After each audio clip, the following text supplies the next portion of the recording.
How's everybody doing in here, eh? How y'all doing? Oh, how are you guys all doing? Welcome back to another one of our little videos. Today we are going to talk about when the chicks outgrow their first brooder and it's time to move them to the next step up as they continue to grow inside. So stick around because we got lots to talk about.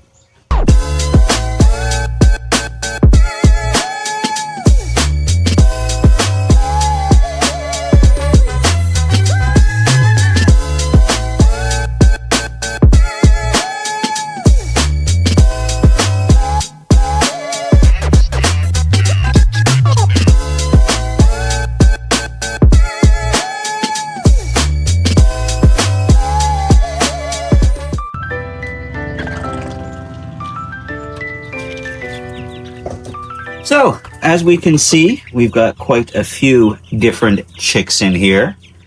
These are ones that started life inside in the other setups that you've seen in those totes that we showed you all. Now that they're about 3 to 5 weeks old, we do have one that is a little older than that. That big girl over there is named Marla. She's about 8 weeks old or so. She's in here with the rest because these are all ones that we're keeping to expand our flock this year. So in here we have some crested cream leg bars, we have some Wheaton Americanas, we have some copper Morans, and that is what Marla is. She is a copper Moran. So if you started your hatching journey, you're realizing that your chicks, well, they're growing up pretty fast, right? They've gone from being those cute, tiny little day-old ones to now they're a couple of weeks old and they're getting too big and too stinky for their current enclosure. Those totes that we use for the initial breeders, they work out great. They serve a purpose, and they keep the chicks warm, safe, comfortable, give them the food and water they need. But after that 2-week mark, no longer sufficient, and they definitely need a bigger home. If we want to have delicious eggs from our chickens, we got to make sure that as they're growing, they get a new environment. I'm gonna tell them. When chicks are, under that 10-week mark, they're not ready to go outside into a coop like this with runs like that. We've got an egg.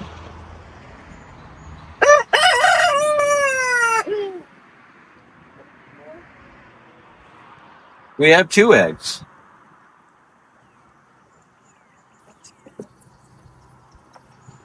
We have 3. Still early in the day, so there's bound to be more. But the chicks aren't ready to go out into something like this just yet. They are ready to go into a bigger brooder setup. And that's what we have in our garage. So we've built a couple of different brooders. We have some that are about 2 by 5, others that are about 3 by 5. Double layers, one stacked on top of the other. They can be divided. This helps depending on the size of the groups. But like you just saw when I was showing you the group that we're keeping to expand our flock, those are in the 3 by 5. So it's about 3 foot by 5 foot area. Gives the birds lots of room to spread out, especially when they've got the food and water containers too. That does take away room for them. So when you're getting ready to move your chicks to their next level of brooder, it's important to make sure that where that brooder is going to be is still temperature controlled. It's too early to just have that outside, and depending on your garage, it may or may not be heated, and so it may or may not work for you. They still do need warmth, and between when they're around 3 to 5 weeks in that area, they need to be around the 20 degrees Celsius mark. So we've gone down from the 30s, we've worked them back to about 20 degrees. It can vary a little bit, go up and down and fluctuate just like nature would have them do outside. But when they're in the next level of brooder, it's important to make sure that if it gets too cold out at night, that where they are will be warming. You can use things like tarps or little pieces of foam to go around the brooder boxes to help contain some of the heat. Just be mindful that the tarps don't land on any heat lamps or anything like that. We want to avoid the risk of fire and keep everybody safe and healthy.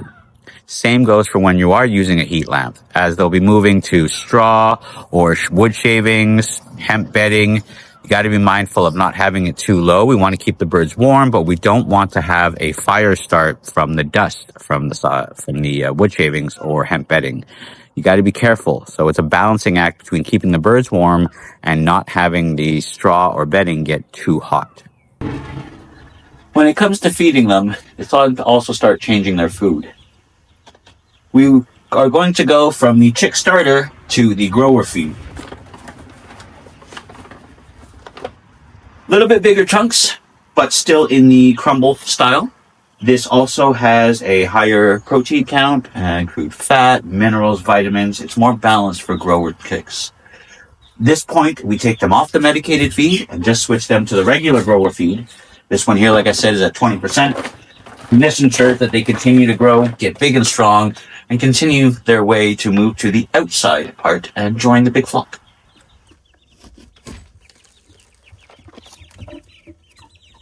Speaking of feed, you can see that they definitely do eat a lot more.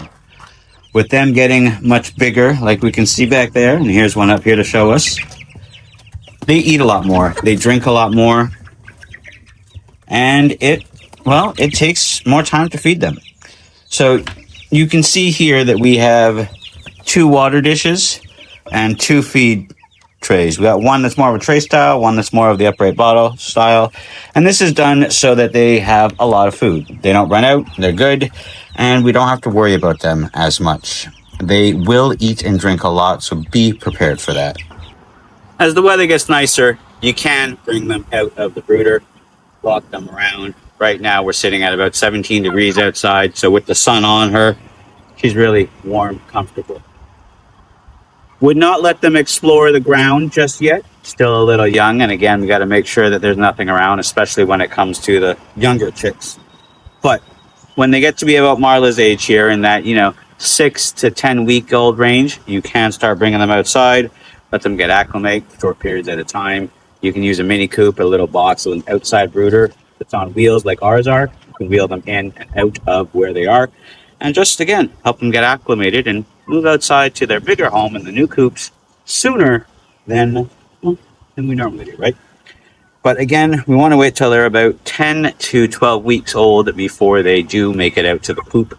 And again, this is all winter and weather dependent. So depending on the temperatures outside and how the weather is doing, we may have to wait longer. You may be able to do it sooner. And this can change year over year. So things to keep in mind when you're planning to expand your flock and trying to figure out when to start.